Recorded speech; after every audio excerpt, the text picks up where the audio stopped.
નમસ્કાર સાથીઓ, જય કિસાન। મેં પહેલા પણ ભવિષ્યવાણી કરેલી કે જેમ 25 તારીખ નજીક આવશે એટલે કે 26 તારીખ મતદાનની વહેલી સવાર સુધી ગુજરાતમાં રાજકીય ઉથલપાથલો ઘણી બધી જોવા મળશે। સહાનુભૂતિ મેળવવા માટે કોઈ પર હુમલા થશે, ક્યાંય સ્ટિંગ થશે, ક્યાંય એઆઈના માધ્યમથી ગુજરાતની ભોળી જનતાને ગુમરાહ કરવાના પ્રયત્ન પણ થશે, ક્યાંય જનતા રેડ પણ થશે। ગુજરાતની જનતાને કેમ કરીને ગેરમાર્ગે દોરવી એના માટે કરોડો રૂપિયાનું ફંડિંગ પણ આવશે। તો ફંડ તો પકડાયું। ગઈકાલે ઉનાની અંદર જે ફાયરિંગની ઘટના બની એમાં પણ આક્ષેપો ઘણા થયા। ખરેખર અંતે ખબર પડી કે એમના જ લોકો દ્વારા આખું કાવતરું કરવામાં આવેલું હતું। મહત્વની વાત એ છે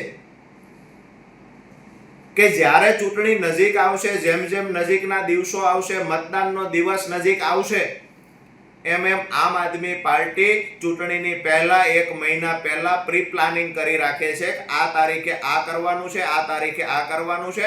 કામની વાત નથી, આ તે ફલાણું લોકડું ઢીકડું જે કરવાનું છે એ મુદ્દાઓ તમને કહીશ।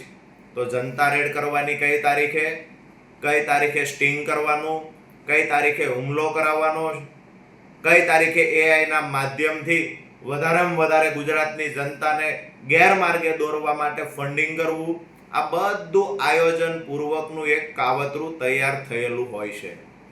ખાસ કરીને ગુજરાતમાં સૌરાષ્ટ્રની અને સુરતની જનતાને નમ્ર વિનંતી કરીશ। સુરતના ઘણા બધા લોકોના ફોન આવ્યા છે સભા કરવા માટે, મીટિંગ કરવા માટે। સુરતના લોકોને વિનંતી કરીશ અને સૌરાષ્ટ્રના મતદારોને વિનંતી કરું છું કે કોઈની વાતમાં આવી ન જશો। ક્યાંય ખોટી નવટંકી થાય છે તો એ નવટંકીમાં ક્યાંય આપણે ભોગ ન બની જઈએ એનું ધ્યાન રાખજો। હું ખૂબ નજીકથી આમ આદમી પાર્ટીને ઓળખું છું। કોંગ્રેસની વાત કરીએ તો પણ કોંગ્રેસ તરફ પણ આપણો મત ન બગડે એનું ધ્યાન રાખજો। કોંગ્રેસ દૂર દૂર સુધી દેખાતી નથી। આમ આદમી પાર્ટીનું શાસન પણ જ્યાં હતું ત્યાં દિલ્હીમાંથી ફેંકાઈ ગયા છે। આજે હું જ્યારે બોલું છું ત્યારે ઘણા બધા લોકોને એવું થતું હશે, આપના નેતાઓ પણ આક્ષેપ કરે છે કે રાજુ કરપડા ભારતીય જનતા પાર્ટી સાથે જોડાયા પછી બોલે છે। આ બધી બાબતો મેં નજીકથી જોઈ છે અને ગુજરાતની જનતાને વાસ્તવિકતા સત્ય બતાવવું એ એક નાગરિક તરીકે મારી નૈતિક જવાબદારી બને છે અને હું આ જવાબદારી નિભાવી રહ્યો છું। મુદ્દાની વાત એ છે કે 26 તારીખ એટલે કે આજે 24 તારીખ થઈ છે। 26 તારીખ વહેલી સવાર સુધી હજુ સુરતમાં ઘણા બધા ઘટનાક્રમો ઘટશે, સૌરાષ્ટ્રમાં ઘણા ઘટનાક્રમો ઘટશે। આપ સૌને નમ્ર અપીલ કરું છું, કોઈની વાતમાં નહીં આવતા।